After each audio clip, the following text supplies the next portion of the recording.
These are the faces of breast cancer: mothers, daughters, sisters. Anne-Marie Flynn was 41 when she had her second annual mammogram. The diagnosis: stage 3 breast cancer. Her tumor was small but aggressive. If I had not gone in for a routine mammogram at that age, I would have a very different prognosis. After 2 surgeries, chemotherapy, and radiation, the mom of 2 has been tumor-free for 5 years. She believes all women over 40 should get annual screenings. That 10 years can make a huge difference. It's important that when they're making these recommendations that they realize the effect that it has on families. Breast cancer is a leading cause of cancer death for women under 50, causing some doctors to worry the new guidelines could prevent women from making a life-saving choice.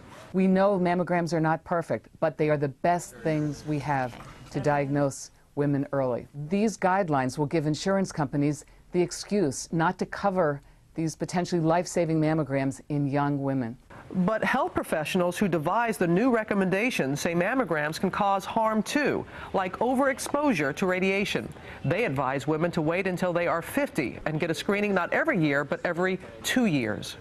When screening beginning at 40 to 49, the benefits are smaller. The false positive rates are higher than when screening at older ages.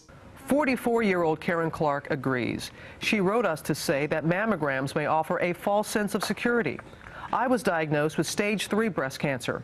I found the lump myself. The mammogram in January completely missed it. It likely had been growing for several years.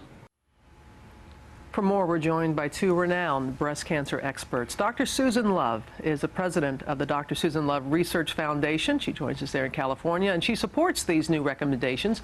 Dr. Marisa Weiss, an oncologist and the president of breastcancer.org. She supports more frequent screening and joins us here in the studio. Good morning to you both. And I want to get the bottom line from both of you about your recommendations, about what you believe these recommendations should be in your bottom line. Dr. Weiss, let me start with you. Well, I think that these proposed changes in the guidelines represent a drastic step backwards. These are old studies, these are old technologies, and the study is using this old information to give future breast cancer guidelines for screening.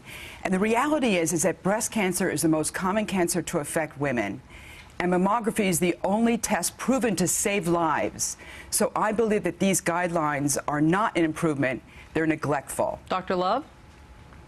Well, I actually don't agree. Mammography is the only tool shown to save lives, but in women over 50, it's never been shown to work in women under 50. And the studies actually are very good randomized controlled studies. The newer techniques, digital mammography, have not been shown to be any better than the older techniques.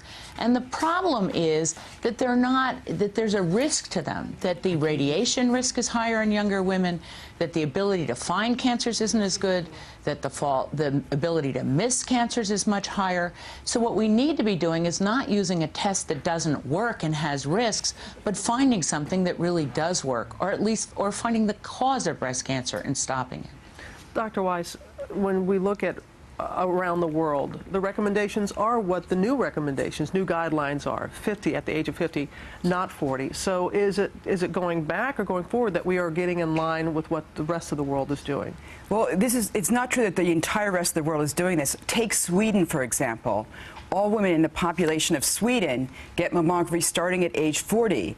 In women between 40 and 49 in Sweden, they saw a great decrease in the risk of dying of breast cancer. In that population, it was as high as 40% improvement. And so I think that the screening guidelines in the United States should lead the world, and I don't see those other countries as setting an example that we should follow. Dr. Love, I know. Go ahead, Dr. Love. Yeah. No, I was going to say our results are not any better than any of these other countries that actually don't screen women from 40 to 50. The issue is not whether women get breast cancer at 40. Of course they do. And it's not whether some women can find the cancers on mammogram. It can. The issue is a public policy issue. It's whether it can change the outcome in sufficient number of women. And the studies that you're referring to, you have to follow the women well for 10 to 12 years. So they're in their 50s by the time you see a benefit. And by 50, the breast tissue is less dense, and mammography does become more useful.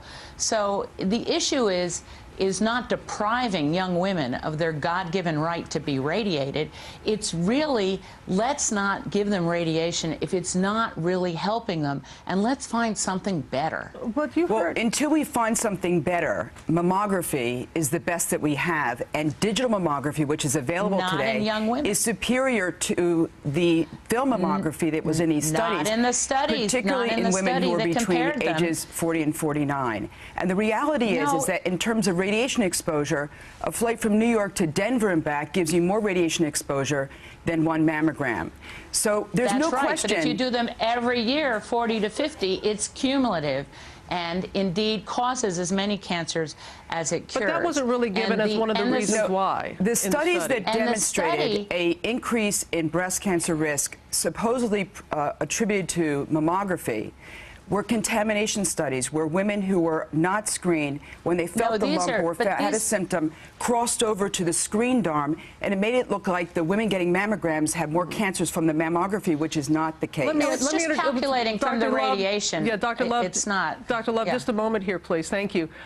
Because I talked to you when I was going through my diagnosis. I was 46.